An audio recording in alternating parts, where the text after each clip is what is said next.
Okay, you can never have enough documentation. So this is the documentation for the main stud kits that we just installed. So blah blah blah, as I explained, checks the threads, always inspect everything. Like I said, double check your work, triple check other people's work, man. So hand tight, pretty much just twiddle them in. All this explains like what lube to use. So the main important part is 3 equal steps, 60 foot-pound.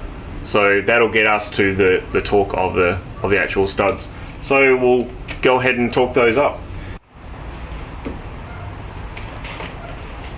All right, let's dial it in.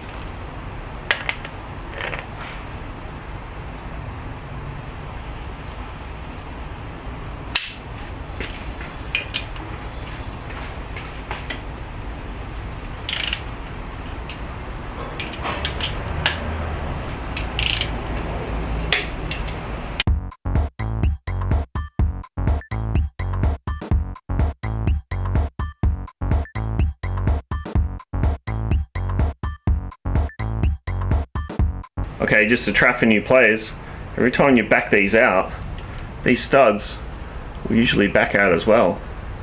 So make sure you wind those back in before you torque it up again.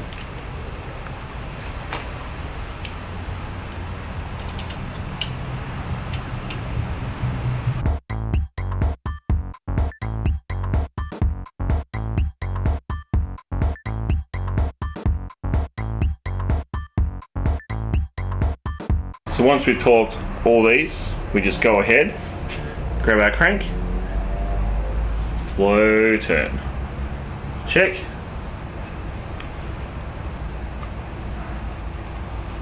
Really nice. The amount of effort, one finger.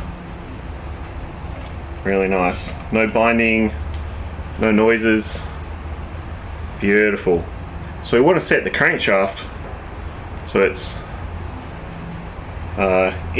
so all the pistons are in line, because if you set it like on an angle, you'd have a hard time getting the pistons in, you know, and you sort of punch them in. So for this build, see, we're using CP pistons, very good pistons. I quite like them. I can't remember what compression ratio these actually were. They were chosen by the guy who owns the car. You can see that they're indexed per cylinder, and they've been match weighted and everything like that. I've done that in the background. Pretty sure you guys don't need to watch me for 6 hours match weight pistons. It's pretty freaking tedious. It's got to be done though to do it right. So they're a pretty nice piston. I don't actually use these myself. I use Ross pistons myself on my last big build, but they are quite nice. See, like a couple of little reliefs and stuff where I've match weighted them all and sort of balance them. So we're not using girly rods in this one. We're using manly rods. So it should make a good manly power. So I'll go ahead and assemble all this, and then we'll get together. Alright, when it comes to installing the wrist pins, you'd be pretty silly to install them and then put the retainers in afterwards. That would be a bit silly. So what we're going to do is put them in first. Now these things are absolute bastards, hey? So I'm just going to go off screen and have a bit of a yell, and we'll come back when all the rings are in. Oh, not even. See what I mean? Son of a bitch. Alright, now I've got all these pieces in.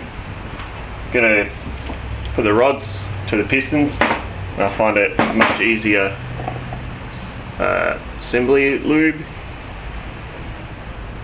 right there. To put the assembly lube on the inside of here, because the thing is, if you put it all over that pin, you're going to be handling that pin with your hands, and basically you're going to be putting it all over your hands. So we'll do over there. Now I'm going to put these all the same way, because that's how you do it. Just get this going here.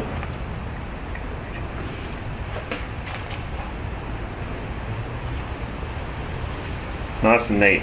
See, I only managed to get a little tiny bit on my finger. It's that one.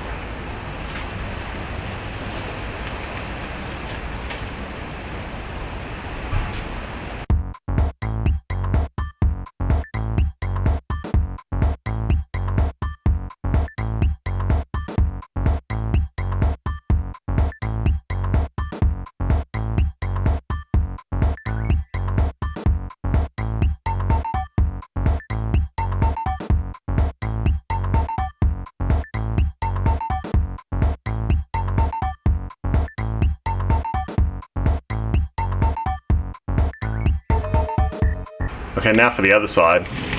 Now you'll notice on all of these that there's no assembly lube on this side. That's because I put it all inside and then push the pin through. How much better is that?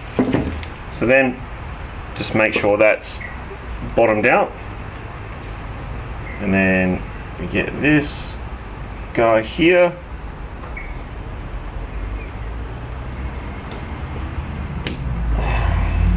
And then bam, straight in.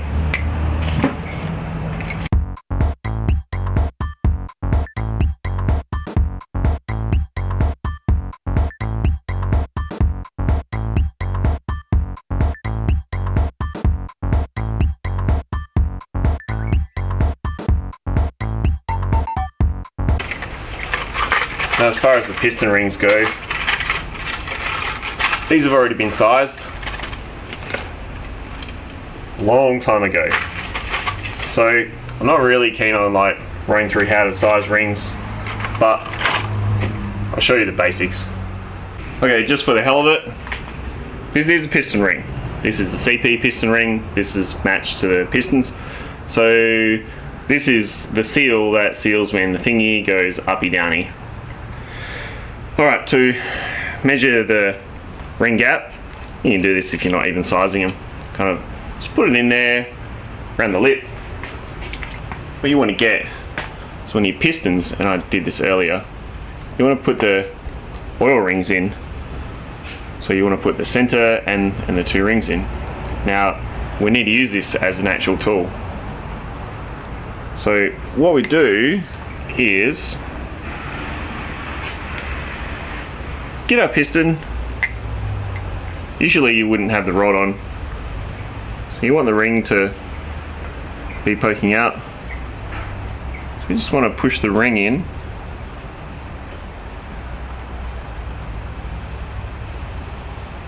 Just so that piston seats. Now that gap there represents where the actual ring will float when the actual compression is happening.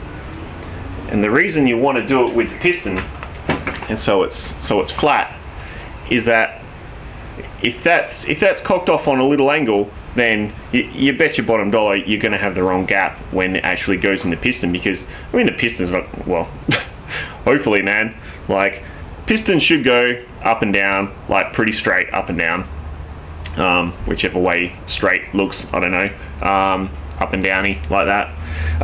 So anyway, it's not going to really cock that much in the bore when it's installed on the piston. So it's really, really important to get this right and to do it right. So if the little gap is too squeezy, then you have to expand the gap.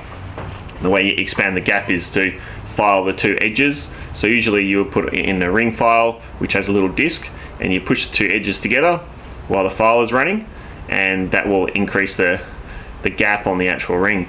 If they're too big, you buy new rings. So yeah, that's that quickly explained.